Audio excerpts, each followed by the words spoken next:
Welcome back, boys and girls. Today's project is to clean this sucker up. This is it's a Colombian blacksmith vise, or post vise, whatever you want to call it. It's got, I think it has 5-inch jaws. Let's double check that. 5 1/4-inch jaws. It is 41 inches tall, and I haven't measured the throat on it yet. It weighs about this much, and I'm excited because I've never had one of these before. So let's get into it. I thought I'd give you guys a little bit of a once over here, a little close up, if you will. So this is, the handle on this is actually fairly straight still. There's a little bit of a bend right here, so you know, someone's reefed on it, but not too bad, which is good. It's not rough forged, but this is a forged vise, which is really cool. I'm just noticing, I don't know if you guys will be able to see that. There's number 1 stamped in there. So this looks to me like possibly the original leaf spring. So as you're unscrewing this spring leaf pushes down here and forces this jaw open, which is nice. And then as you tighten this, you compress the spring, which gives you rebound when you open it. So this is the mounting plate, and it's been flipped. So somebody probably tried to mount this to a bench or something and wanted, you know, an extra inch or so of height out of this. Although it appears to me that they could have probably slid this up here. This is just a U-bolt. You could slide it up here, and there's room, there's more threads here, so they could have slid it up. So I really honestly don't know why this is upside down, but it is. What else is interesting? So it's got square bolts on it here, which are kind of an older thing, but then it's got hexagonal nuts over here. So clearly it's not that old, unless this is a replacement part. I'm really not sure what the age of this would be. My guess is like, you know, 1940s, 50s, somewhere in there. I'm really not sure. If you know, please leave a comment down in the doobly-doo below, because, you know, I want to know. That'd be cool. So what I'll do is I'm going to start taking this apart, and when I get it apart, I'll show you this plate. There's some there's a logo and some wording on the top here, but it's just hard to show you on camera because it's just kind of unwieldy with its size and weight. So let's start taking this thing apart. All right, I've got this clamped here to the table just for convenience, and let's unscrew this and see what we get. Now, I've never had one of these, so I don't really know exactly how they're put together, so I'm kind of just winging it here. The threads on the main screw seem to be in pretty good shape.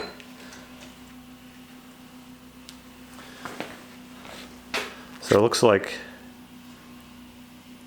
an Acme style thread. I couldn't tell you how many threads per inch. And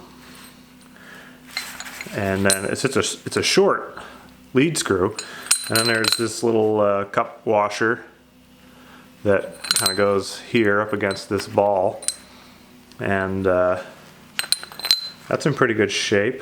There is a bit of wear on the inside, and you can see where it's kind of shiny as opposed to rusty.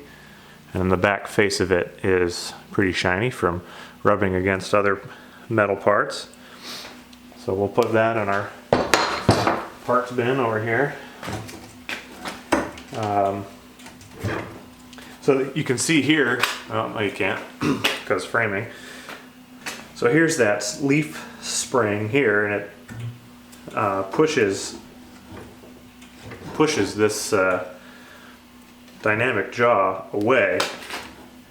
It's not, it's not a considerable strength. It doesn't really need to be, just enough to push it open.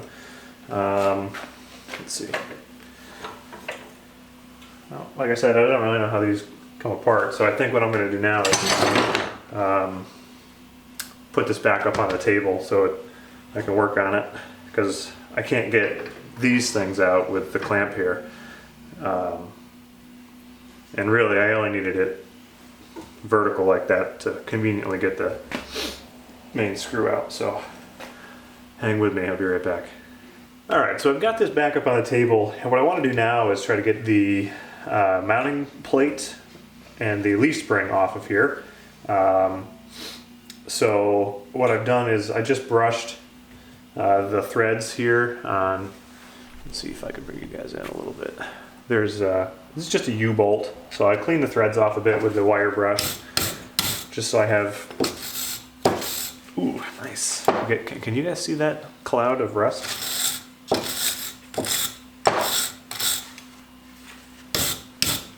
Yum. Smells good. So I like to clean those just because clean threads are much easier to work on. And it's just a 13/16. Oh, this one's not even, look at it. It's not even, that's finger tight. So that's nice. Right.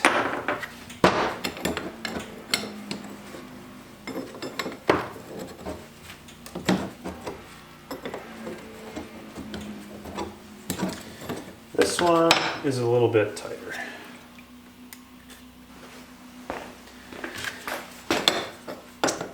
I really should invest in a set of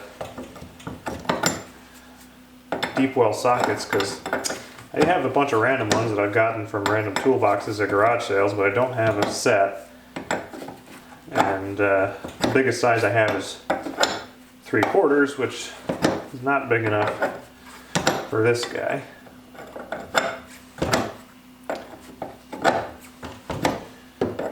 Still waiting for that Snap-on sponsorship.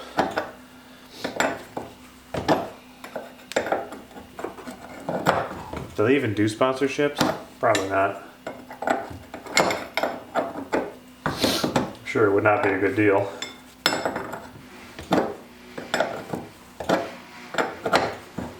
I mean, if you got to sell your firstborn child to get a set of wrenches, I can't imagine the sponsorship deal would be all that great.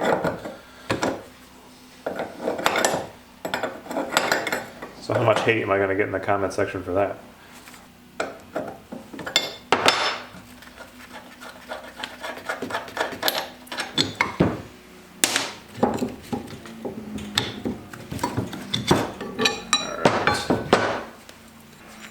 Here's that leaf spring, and it's kind of got a cupped shape on the end here to so that it kind of registers on the dynamic jaw here, and then that's just a bent U-bolt.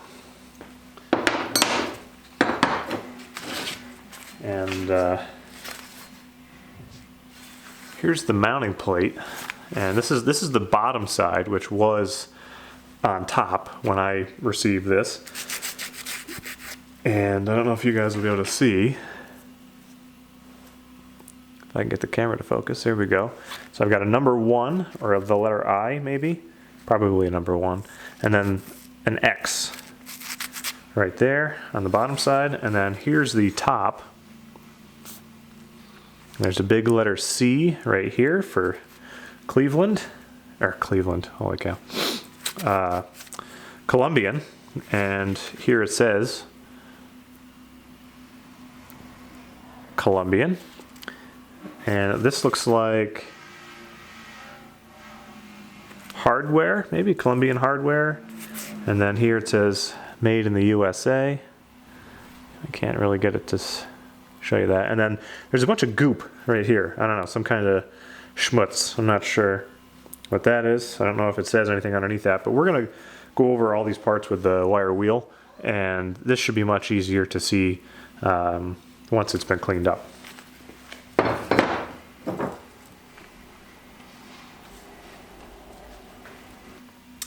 So I don't know how this goes in. So this is the nut, the main nut. It could be, it is tapered, so it's wider here than it is here, so it could just be wedged into this hole here, so I may have to tap this out. So let's get this off first, so I can get in at it.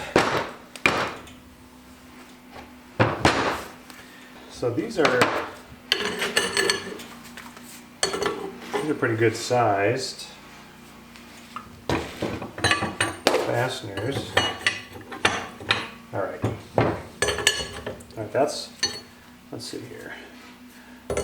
That's 1.16". That's more than 1.16". This is actually rectangular. This is a rectangular nut, not square. Yeah, interesting. And then the head is, what size that is? 7/8 maybe? But I've got a 1.125" 12-point socket, and that fits on there. Right. Sort of.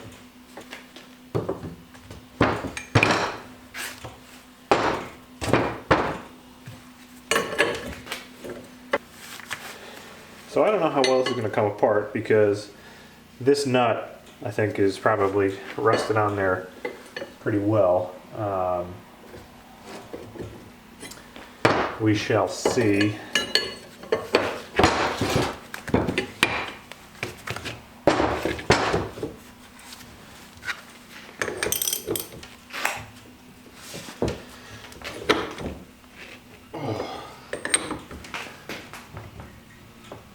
Okay, it's turning.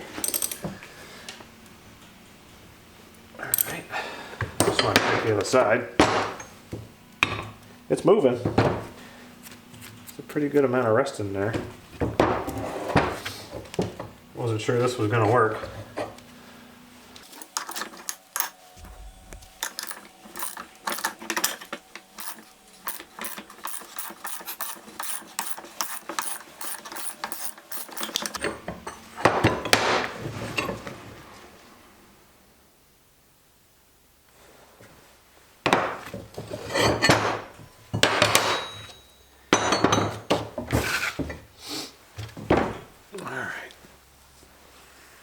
So the threads here are pretty full of shit. I mean, grime, and they're kind of square.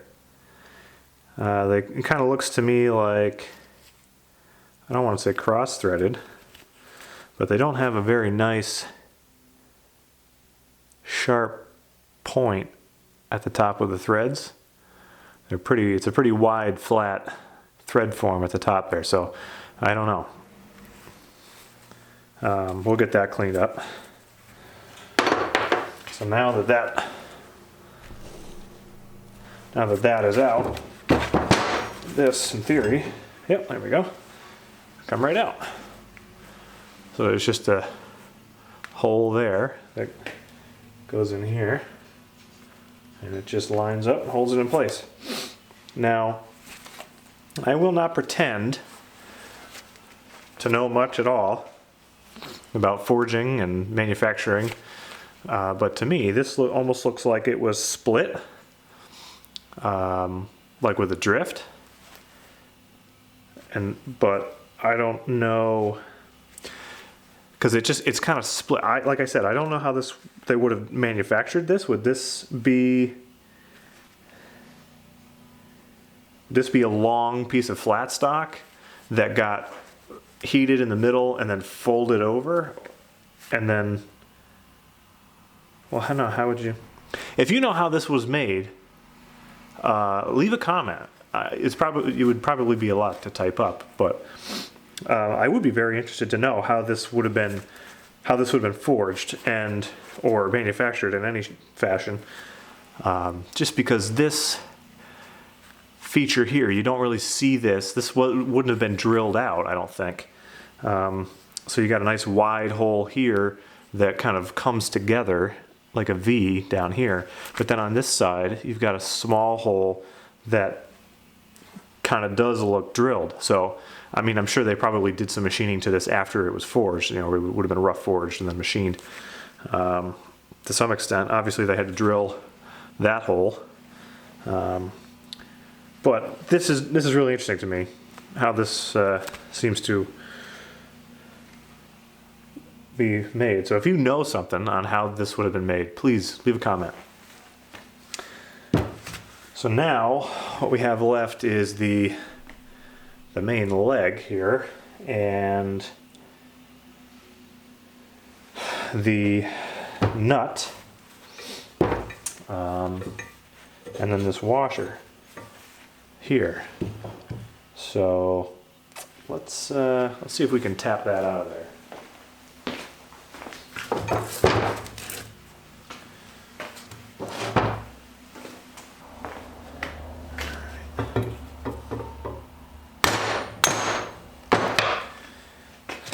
See? All you need is the right size thumb detector, and you can persuade just about anything. See, now this is interesting. Okay, all right. So this looks to have like a little key on it. And I was like, well, how the hell is this on there? Well, if you rotate this, this has been broached. It's got a little keyway in it. And that slides over that little key. And that, I think, is forged. I don't think that's an actual key. It's just a forged little key. So that's pretty cool. And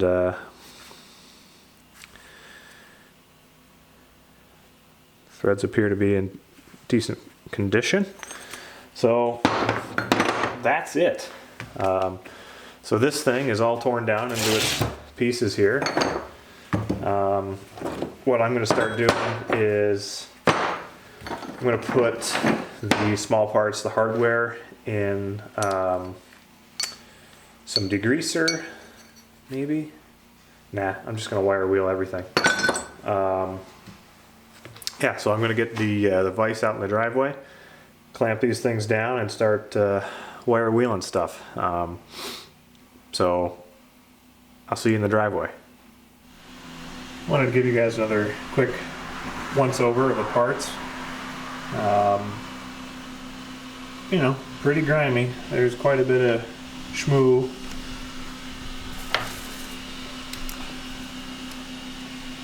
Down that hole there, and really just everywhere. I'm also going to apologize in advance. The neighbor is doing some yard work. No, he did not get approval from me to do that. He didn't even bother to check what my filming schedule was today. But he's an EMT and he's a nice guy, so I'll let it slide. This is all going to go into time lapse anyway, and I'm not going to show you the cleaning of all these parts because that's a waste of memory card space. I'll bring you guys back once the majority of these parts are cleaned up.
So this is the main leg of the vise, and the lighting everywhere sucks, but if I don't stand behind it,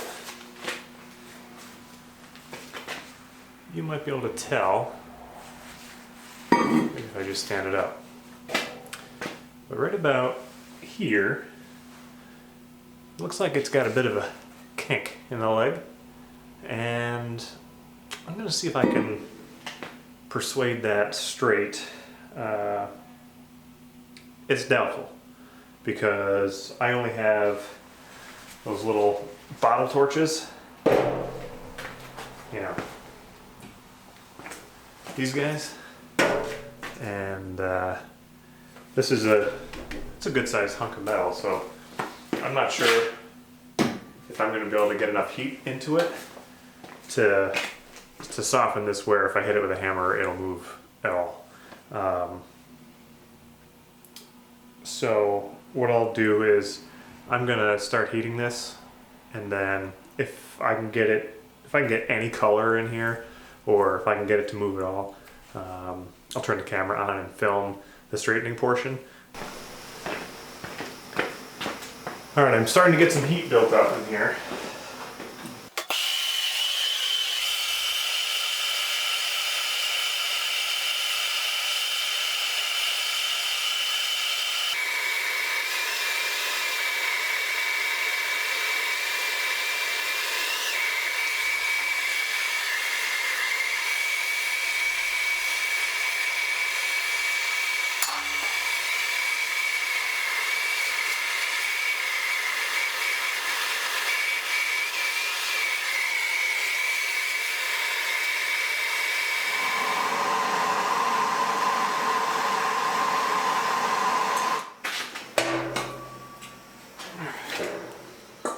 It is working. One more.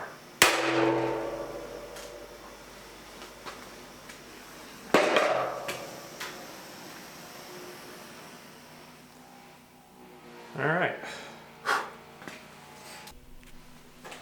Nice and straight. Took forever. My shoulders were getting tired from holding those bottles, but it's good and straight now. I need an oxyacetylene torch. Alright, these are all the small parts. Everything's been wire wheeled. You just saw me straighten out the leg on the static jaw leg part. So what I want to do now is I want to kind of protect these metal parts. So I've got my boiled linseed oil, and I got a rag, and I'm just going to wipe all these parts down with some BLO. Let me just show you, see if I can show you some of these parts now that they're cleaned up a bit. The lighting in here is, how do I say it? Difficult. There we go. So it says the Colombian Hardware Company, Cleveland, O for Ohio, made in USA. There's big letter C in the middle of that triangle. Again, on the back is a 1 and X. Since I'm showing you this, I did take the grinder and clean up this edge here. It had quite a bit of a lip, and over here as well, where it just where it was forged. I think there was a little bit of a lip. And if I mount this, or if someone mounts this, they would want to mount it, you know, the nice side up. And I think that lip would cause this not to sit flush on a work surface. So I ground that off. I think that they should have done that from the factory, but they were probably busy that day, or it was, you know, the end of the day on a Friday, that sort of thing. So there's the mounting plate. Here are the little washers, or cupped washers. This one has the key in it. These cleaned up nicely. Here's the nut, the main nut. with that forged key. Actually, you know what? I'll say this. This is probably a cast part. It looks to me like there's a part line here. So this was probably cast, not forged, and then ground and stuff. This cleaned up nicely. This actually has a couple of little, I don't know if you guys will be able to see this. There's some marks here and here. They kind of look like, I don't know, triangles. I don't know what the importance of that is, the significance. And then there's that X and the 1. And then here's the bolt and the rectangular nut that holds the dynamic jaw in the static jaw. This is the pivot bolt. This cleaned up pretty well, and reuse that. And the U-bolt and the nuts that go with the U-bolt. These are really kind of rough nuts, and they have a bit of a texture to them. They've got striations, those lines on top and bottom. I don't know if you guys can see that. And the sides are very rough. So these are, yeah, this one's even worse. Not a very pretty looking part, but it does the job. And the here's this part, the main screw. And like I said, the threads on this are really in pretty good shape, as in they're nice and square still. I don't see excessive wear anywhere along the screw, but they're kind of rough, to be honest. The machining, it looks kind of rough, like I don't know if there was chatter on the lathe. I don't know if you guys will be able to see that. Probably not.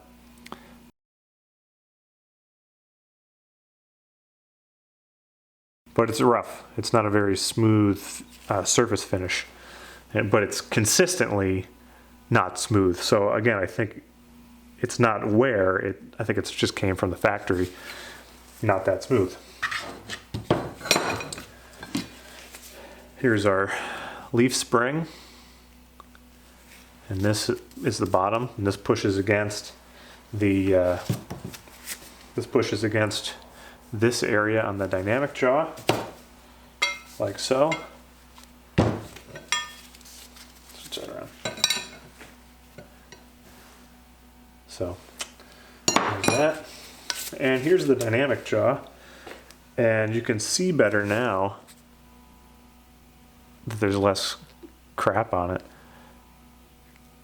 This kind of folded over look here, where it looks to me almost like this is folded over, but like I said, I'm not familiar with blacksmithing, so I wouldn't know the first thing about making this part. And so if you know how this would have been made, leave a comment. That'd be awesome. There's pretty much no teeth left in the face of the jaw. I can see just the faintest little whiff of where the tooth pattern would have been. And then the main leg of the vise is over there on the sawhorses still. I'm going to get all these parts oiled first, and then I'll oil that one. And then we can put this thing back together.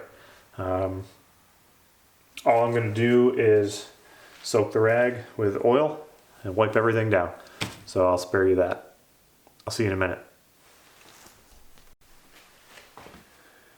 Okay, I've got all the parts laid out here again, and since the last time I talked to you, I oiled everything down with boiled linseed oil. And then what I did was I took one of my propane torches, and I just took the torch and I basically burned off a lot of the excess oil.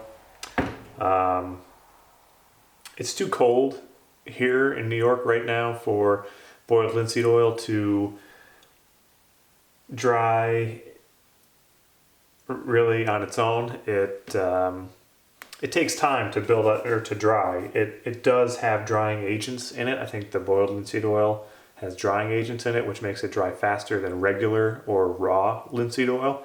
If I'm wrong, someone can correct me down below. So by using the torch and heating the parts, it kind of flashes off and leaves behind like a polymerized coating. It's kind of like seasoning a cast iron pan. In a perfect world, I would have heated these parts up until they were hot and then rubbed the oily rag on it, like hot enough to make it smoke, essentially.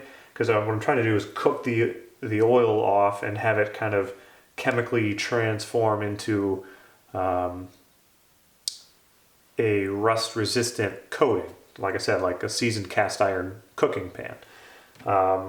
So all these parts have been oiled and heated, and they're dry to the touch now. They're not oily.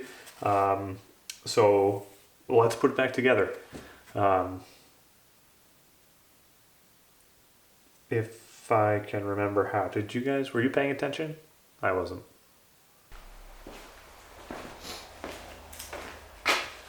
All right, let's start by putting the mounting plate onto the main leg of the vise. That way I can get it clamped back to the bench here while I'm putting it back together.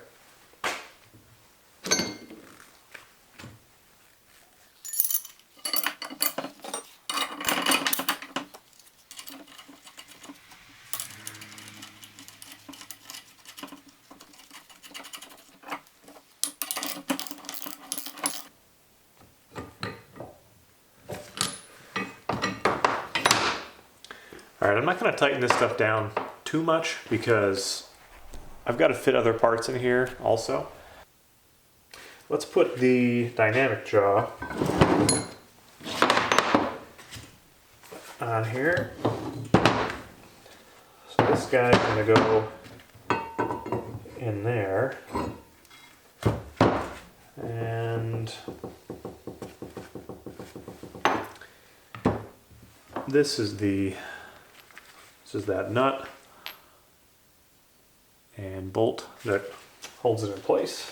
I'm going to put a little bit of grease on this. It's probably not necessary, but I'm gonna. And if anyone wonders, that's just regular cheap lithium grease.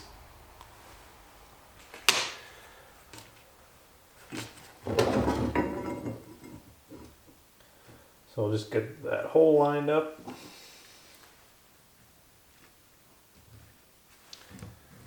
And put some schmoo on there.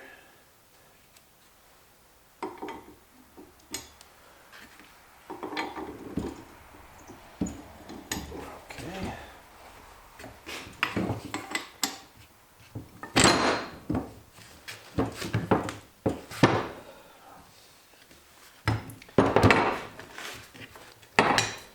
Fighting me a bit here. There.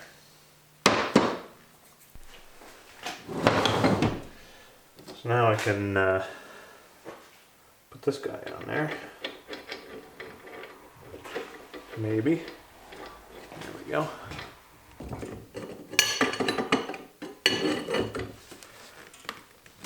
There. All right. All right, what I want to do now is get this main nut with this little kind of key into the static jaw. And sure enough, it's not convenient to show you. I'll try. Right here, there's a little keyed slot that slides into.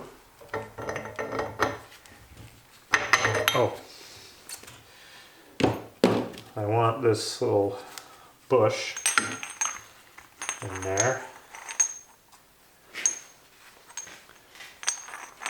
So again, here's that main nut with the key and that bush washer kind of thing, bushing. Slide that on, rotate it so the keyed hole is on the bottom, opposite the key.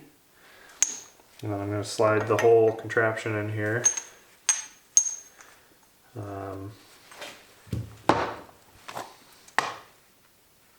I'm going to grease the back side of this a little bit.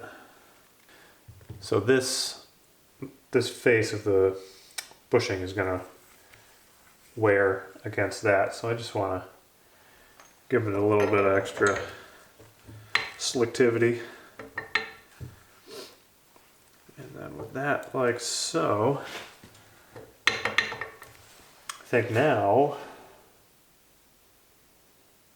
all I have to do is put the handle on. So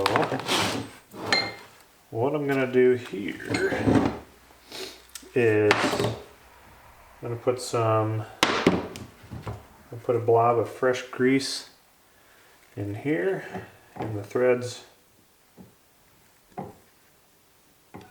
of the main nut, and a little bit of shmoo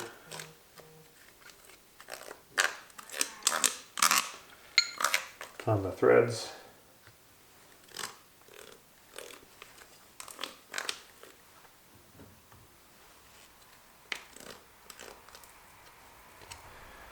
There. And now I want to put, so this little cup washer bushing thing goes on this and wears against that face. So what I'm going to do is put a little dab of grease on the inside there. So as I put this on and spin it, it's got some grease in there. And I'll grease the back of this, because this face, actually, you can probably see it. It's got some shine to it because it's worn down. Yeah, it's worn smooth from wearing against that face of the dynamic jaw. So a little bit of grease in there. That's good. And now we should be able to just slide that in there.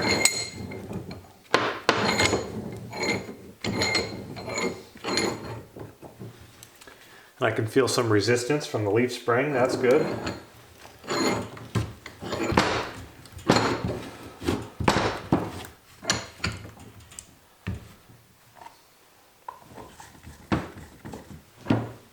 And there you have it, folks. It's all back together. Let's put it on the bench. Okay guys, here it is. Originally I was going to mount it or clamp it to the workbench here to kind of show it to you, but while I was goofing around with that, I had an idea.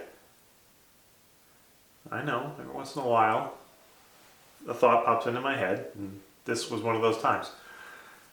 So what if I mounted this to a sawhorse? Like if I made a wooden sawhorse that maybe wasn't full width. You know, this is a full-size sawhorse and I use this all the time. But what if I mounted to a sawhorse that was maybe like 2 feet deep or wide? I think this is like 32 inches.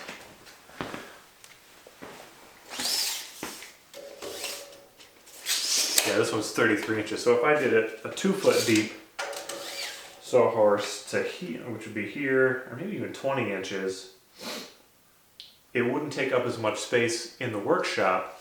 It would be a little bit more portable, and I could put a shelf down here, and I could move it I could pick it up and carry it out into the driveway.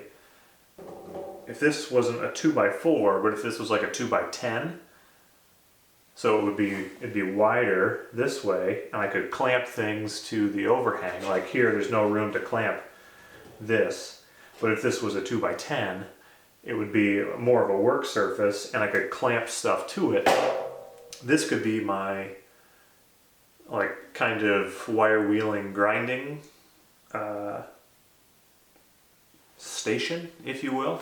Currently, I use that Craftsman rolling toolbox with the Parker swivel jaw vise on it, and it works, but it's not.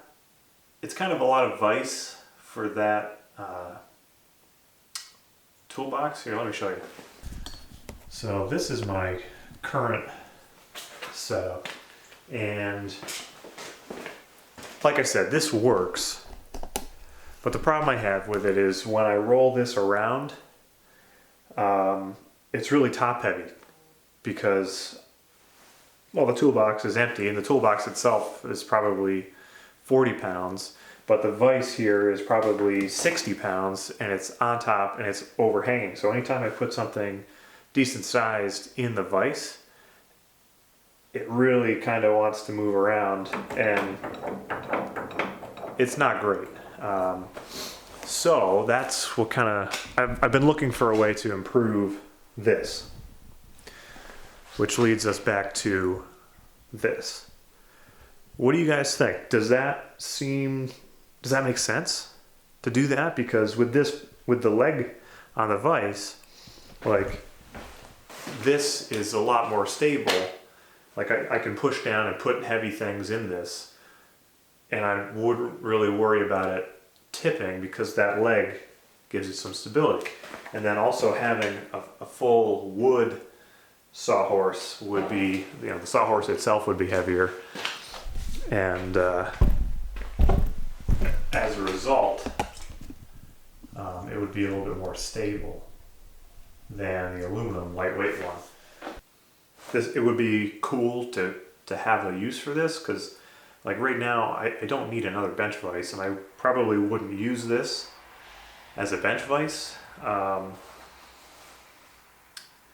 partially because I've got a vise on every bench already, but it doesn't mount, the height of this doesn't mount to any of my work surfaces very nicely, which is kind of how I ended up with this idea in the first place. I couldn't get it to mount to this very nicely. I had like blocks of wood stuffed underneath the leg here to prop it up, and it wasn't working very well. I don't know. My original plan was to fix this up and to sell it. I am not a blacksmith, and I really have no need for a blacksmith vise or a post-light vise. I've got more vices than most people probably. There's that little Athol 613, and then down here is my Fulton vise. I already showed you the Parker right there, and then underneath the bench you can see hiding 3 more. So I really don't have a need to keep all these vices, but I think the thing that I keep coming back to with this particular blacksmith vise, this is the only blacksmith vise in my collection, and they don't make them anymore. Not that they make any of these other ones anymore, but these are exceedingly rare compared to, an Athol or an Apprentice or a lot of other vise styles. So this is harder to come by. But in the same breath, because it's harder to come by, it's worth more money. So if I was going to sell this, my profit margin is higher here. I could take that money and put it back into, the shop or to buy more tools to restore. So I think I'll sit on this for a little while. I'll think about it and give me your feedback in all seriousness. Think about, imagine this on a wooden sawhorse that I would pick up and carry out into the yard when I'm grinding or wire wheeling. Do you think that's something that would be practical, or do you think that is it too heavy and I'm going to be reluctant to move it, and therefore I'll just keep using the toolbox with the Prentice on it, or the Parker, I should say? Should I sell it? I don't know. It's pretty cool. Like I said, I don't have anything like this, so I'm reluctant to let it go, but I also know that there's some money to be had if I can sell it, if I can find the right buyer. So think about it. Tell me what you would do if it was your decision to make. Leave a comment down below. If I decide to keep it, then I'll make a video maybe of building the sawhorse to mount it on, or come up with some other crazy scheme. I don't know. But anyways, that's it for this video. Thanks a lot for watching, especially if you stuck all the way to the end. I appreciate that. If you like this video, give me a thumbs up so I know you liked it. Comments are always appreciated. If you haven't subscribed, think about it. I just reached 100 subscribers for my channel, which boggles my mind, honestly. But I'm excited to have that many people following me along in the shop, and I can look at the analytics, and only about 2.5% of people who watch my videos subscribe. So if you're one of those people that has watched a couple of my videos and you're not subscribed, maybe you should consider subscribing, because if you're going to be a repeat visitor to my channel, you might as well get the notification that I posted a new video. I guess with that, that's a wrap. So thanks a lot for watching, everybody, and I'll see you next time.